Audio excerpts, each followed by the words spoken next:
Welcome, everybody, to the Montreal Expos Franchise. We are 20-15 here in season number 3. We are off to probably our best start here in this series, and technically at least MLB The Show says we're in a rebuilding state.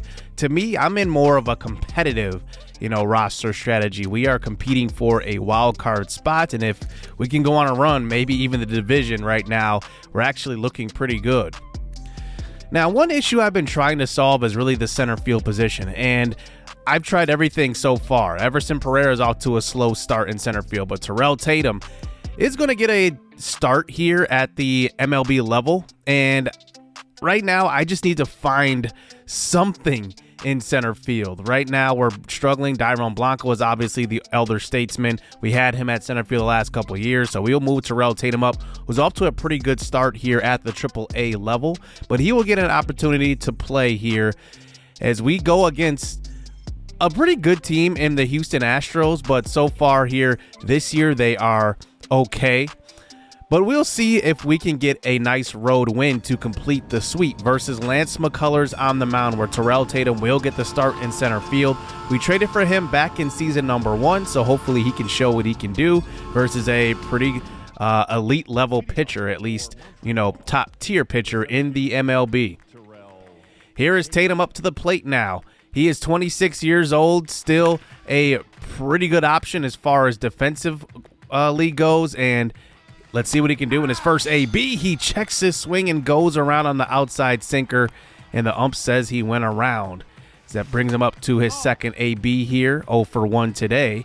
He is hitting in that leadoff spot, so he's going to need to set the tone here for the rest of the lineup. He gets one low, and it will be a ball 4 on the low slider. Now, Tatum can swipe bags. He's got 89 speed, too, so he will run on this pitch as this one's hit down the third baseline, and it knocks off of the bag, and Tatum gets all the way to third on that one. So now we have runners on the corners here with the middle of our lineup coming up, and it's Vladdy Jr. to the plate now, hitting .325 in the early going in this season, and that's going to be ball 4. So now it's bases loaded for the red-hot Blake Sabol, who's got 90 clutch, by the way. He hits one hard to the right side, knocked down by Altuve, thrown on to first, and Sabol's got the speed, actually, to beat that one out.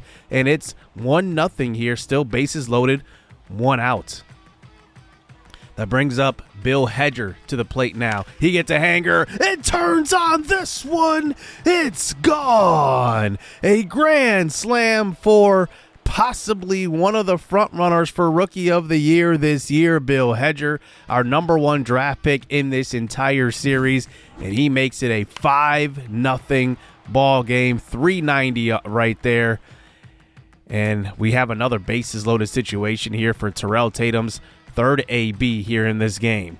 Top 3, 2 outs, 2-2 pitch. Now facing Chris Sale, and a called strike 3 on a pitch that looked like it was out of the zone, but it catches the corner.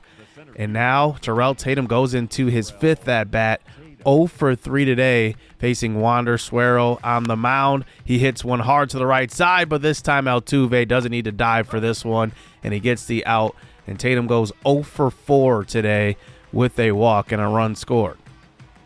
Bottom 9 now. Here's Jamal Watson in for the save, and he will get it on the swinging inside slider. Fools the hitter right there, and we get a nice 3-game sweep of the Houston Astros here to open the month of May. And now we are headed to the part of the season where it's really an evaluation period. This is where we have to go on our run, in my opinion, because historically in this series, we have cooled off, so we really need to get off to a pretty hot start. Well, our 2 catchers are actually leading us in average right now. Blake Sabol's hitting .333, Riley Adams hitting .429. Vladdy is doing Vladdy things, OPS over 1,000. Bill Hedger's got his average up to 300. He's got an OPS of 850. Cal Mitchell's hitting .284. I don't expect anything else from Cal Mitchell. He's just a good hitter here in this series. Joe Adell's hitting .258. I'm very, very impressed with him. He's in no danger of losing that right field job, and to me, it's his to lose. Addison Barger's got his average down to .233. I am worried about Whit Merrifield and Augustus Macklin. Their averages are down to .211 and .202 respectively. I definitely need to see their bats hit a lot better, and the center field job is just up in the air right now. Everybody's hitting below 200. Aaron Vale on the mound is having a great season so far. It's only amounted to a 4-4 record, but a 2.70 ERA and a 1.05 WHIP. John Means, Alexander Santiago, and Emmett Sheehan all pitching well. So all of our starters are having really good seasons so far. It's just the bullpen is going to need to be a little bit better, but our starters are holding it down at the current moment. So we are 22-15 as we start the month of May. And we face the Arizona Diamondbacks right here, and we end up getting a 2-1 victory. Now, these are the games that we failed to win last year, but look at Santiago. He is 6-1, and he went 6 1/3 innings pitched, only gave up a couple of hits, and he is off to a great start this year. We end up winning 2 of 3 versus Arizona here to start this season, and this one was a 13-1 victory where Cal Mitchell went 3 for 6. Vladdy went 1 for 2 with 4 walks. He's extremely patient of a hitter. And then Amac went 2 for 5 with 4 RBIs. Blake Sabal went 2 for 5 with 3 RBIs. I mean, Blake Sabal, maybe the biggest surprise to start this year. But let's take a break at the MLB level and check out the #1 prospect in baseball, and that is Luis Davila. We obviously drafted him with our draft pick last year, number 3 overall. He fell into our laps, and so far to start his MLB career, he has already went up 2 overall. 18 years old, 99 potential, and it's showing a 973 OPS. I got to check this kid out. Now, one thing I want to highlight with Davila is there's no rush to move him up due to Riley Adams and Blake Sabal hitting so well. Like, they are killing it right now, so it's allowing Davila to really develop. And one thing I'm trying out with him are some different batting stances, trying to get a feel for who he is as a hitter. Here he just smokes one deep to right field. That's a changeup right over the middle. Can't make that mistake versus the 18-year-old. It's a 2-run shot here in this one. But he's going to be a guy that I think is potentially going to hit 30 home runs, 30-plus home runs pretty consistently. Like, he is that good of a hitter. He's also really good behind the plate, too. Like, he's really good defensively. His biggest downfall is his speed. I believe it's only 12. Here we're trying a different batting stance out for Davila. Let me know which one you guys like the best, but I kind of like the one with the bat sitting on the shoulder. We'll see, but he hits one down the left field line, and this is the struggle right here. Throw to second. He's barely in there safe, but with 12 speed, he's not going to hit many extra base hits, especially 0 triples. Like, I can't imagine he's going to hit a triple in his career, but here he hits it well down the left field line, but he's going to be a guy that's going to have a really good bat in the future.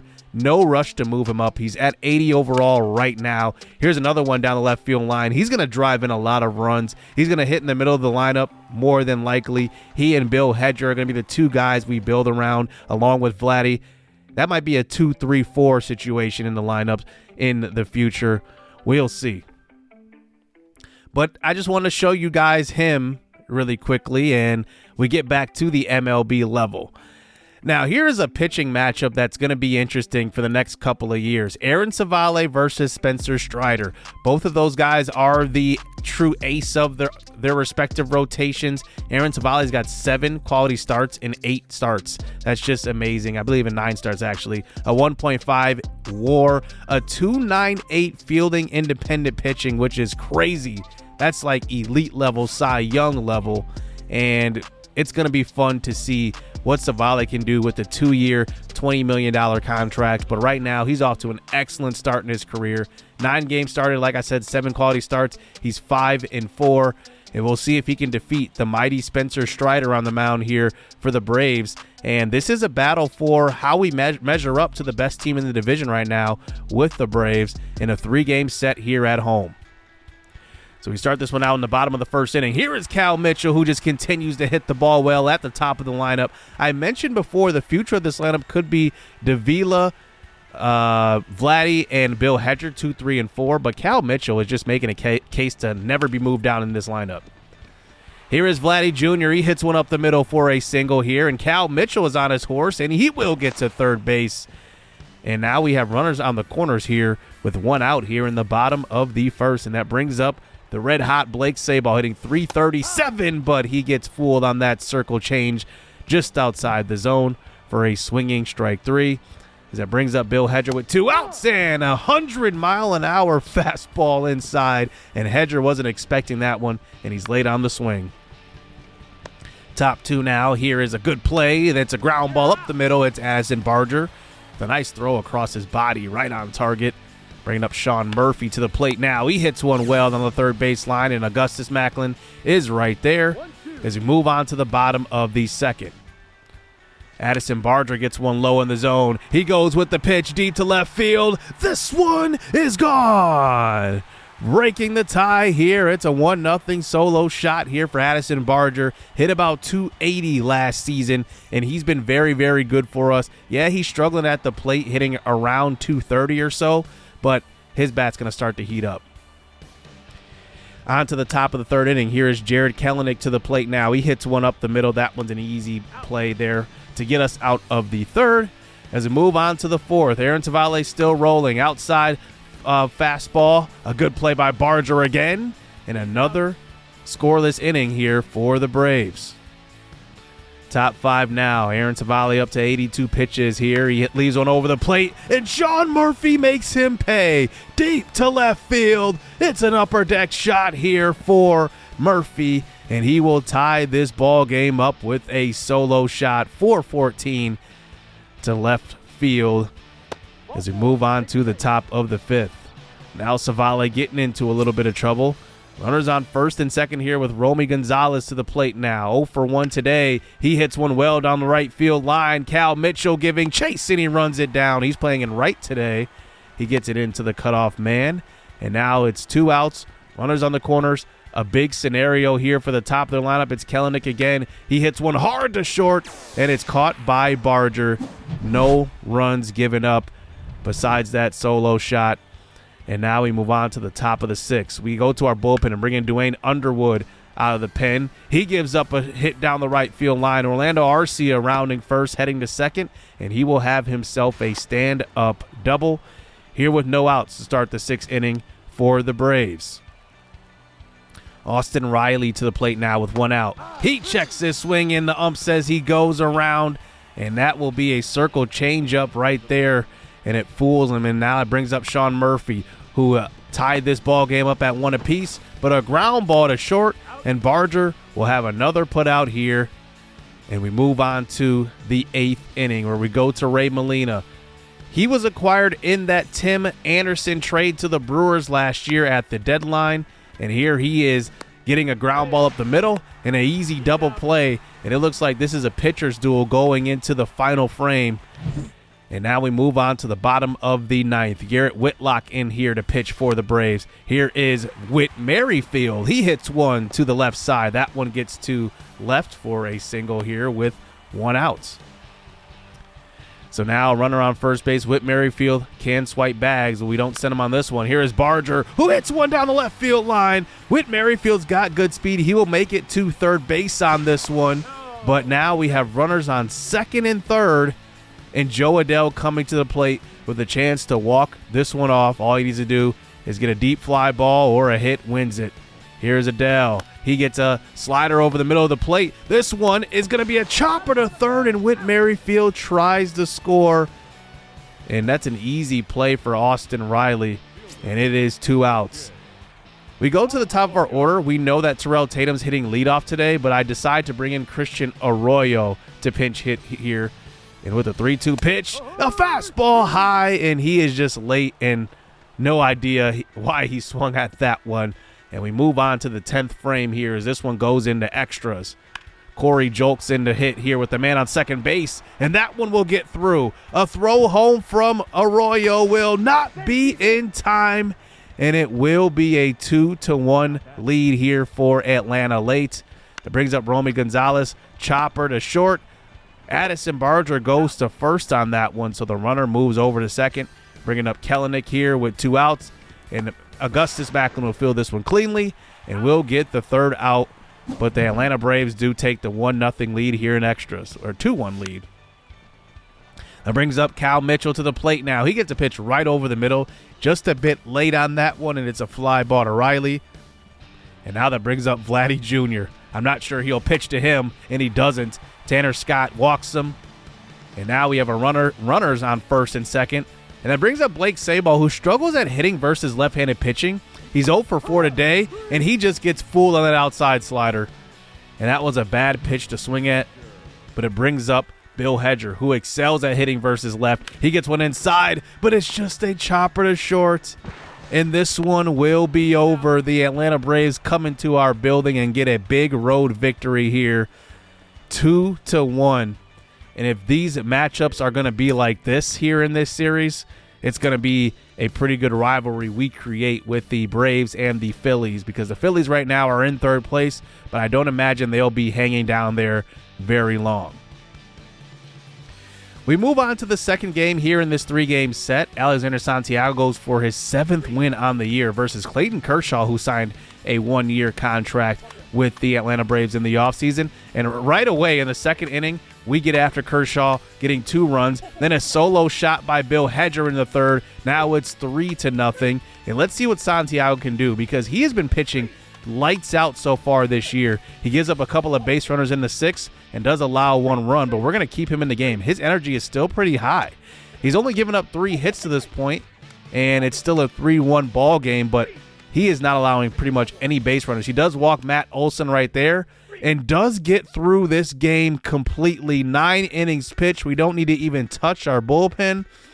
And Santiago is just off to a great start here in his second year at the MLB level, and he is now 7-2. We end up winning 2 of 3 versus Atlanta at home, and then Chicago comes into town. We end up dropping 2 of 3, but we do get a big 15-6 victory in game 1 of that series. And now we move on to the San Diego series, where we are on the road. And Cal Mitchell is on a bit of a hitting streak. And Cal Mitchell, just such a great player we've discovered here in this series. Here he faces Luis Patino, and the first pitch he sees is a hit up the middle. Line drive shot. Great pitch to hit right there. And Cal Mitchell's hit streak is up to 13 games. And I am very, very excited to see what Cal Mitchell ends up doing in this series. Guys like that end up having like this big clutch moment, and I'm waiting for that to happen. But obviously he led our team in average last year. But we get to the end of the month of May, and we have a couple of injuries, but notably a big one. Luis Davila, broken shin, out 1 to 2 months. So the 18-year-old generational prospect, we're going to have to put him on the IL, and he will just have to be reevaluated in about 1 to 2 months. Now, one trick I've learned is that you have to place these guys on the 10-day DL and just keep doing that, because sometimes if you put them on the 60-day DL, they're ready to come back sooner.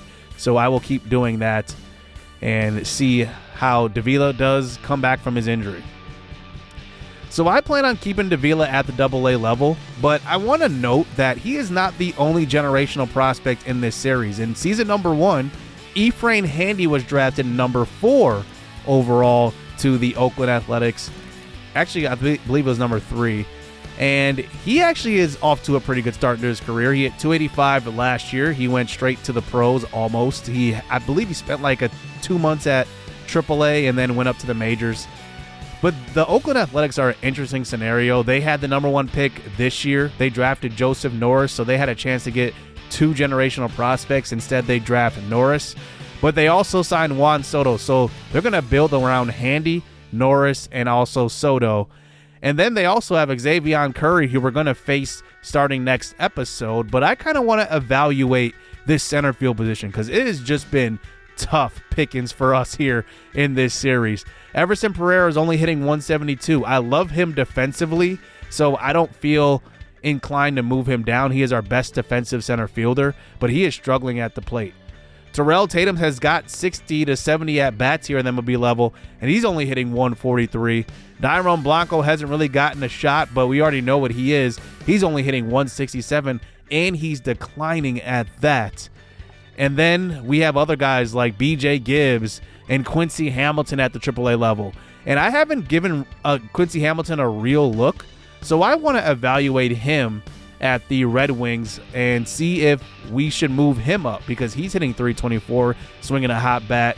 He's pretty decent. So we're going to jump into some AAA action. But, you know, a future scenario could be that maybe we move Blake Sabol to the outfield when Luis Davila is ready for the MLB level, and that way we'll just have Riley Adams and Davila at catcher, and then Blake Sabol could play corner outfield. He's got a really good arm and actually pretty decent speed and can play pretty much every position. And maybe that's a future move that we make, because center field right now is just a tough job to find, and Joe Adell could possibly move over to center field. I guess we'll have to see. But I do want to evaluate Quincy Hamilton. He was a guy we signed in free agency last year for pretty much nothing. He's hitting .324. OPS is around 900. He's got 27 RBIs so far, and he's hitting leadoff for the AAA Red Wings. So here he gets a pitch low. He swings at that one. He gets fooled. And now it is a 1-2 count. He gets a fastball over the middle, and he's a bit late on it. It's going to be a fly ball to left field. But we're really just looking for him to hit the ball square. That's really what I want. I want a guy that can drive the ball. Here he is in his second AB, and he was early on that one, but it's just a ground ball to first and an easy double play for the Syracuse AAA affiliate for the Mets.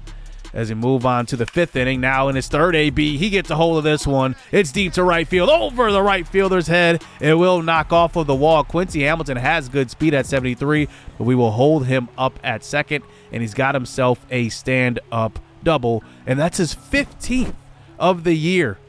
So already through 150 to 200 at-bats, he's got 15 doubles. That's pretty good. Now in his fourth AB, though, fly ball into foul territory, but I think I've seen what I need to see from Hamilton. He is a left-handed hitter. He throws left-handed as well. He's got good speed, and when he does have good timing on his swing, he hits the ball hard, and that's one thing that I'm looking for here. And I just need to find something at center field, and hopefully Quincy Hamilton can show me what he can do. Maybe he's another, Cal Mitchell or something like that. So we are going to make the move to move him up to the MLB level and give him his MLB debut in this Oakland Athletics game, because I really want to face our former pitcher in Xavier Curry, and then also want to face the other generational prospect in this series so far in Ephra Handy. So Quincy Hamilton will get moved up, and I'm going to move Trayce Tatum back down through 63 at-bats. 143 is just not impressive, so I'm going to move him back down, and maybe later he'll get another opportunity, but right now it's Quincy Hamilton's turn, and he will hit in that 7th spot in the lineup, but I also want to see him hit leadoff, but we'll see how it goes right now at that 7th spot. So that's going to do it here for this episode. We're entering the month of June, and we'll start to look at some draft prospects as well and see what we're working with in the draft. We obviously lost our 2nd round pick. Thanks for the clarification by a lot of you guys in the comment section. And we still do have our first pick, and we'll reveal, the prospects going into this draft as well. So hit subscribe, hit that like button. Hope you guys enjoyed today's episode. Stay tuned. Let's get it. Let's go. I like getting money, I got time to get it. Target on me, so my car's a tinny. Dancing with the devil, I don't bargain with it. Bobbing in a dash, and the stick is with it. And I hit the 4-5 on the west side. But I'm from the east side, this how we slide. This how we ride, yeah, this how we ride.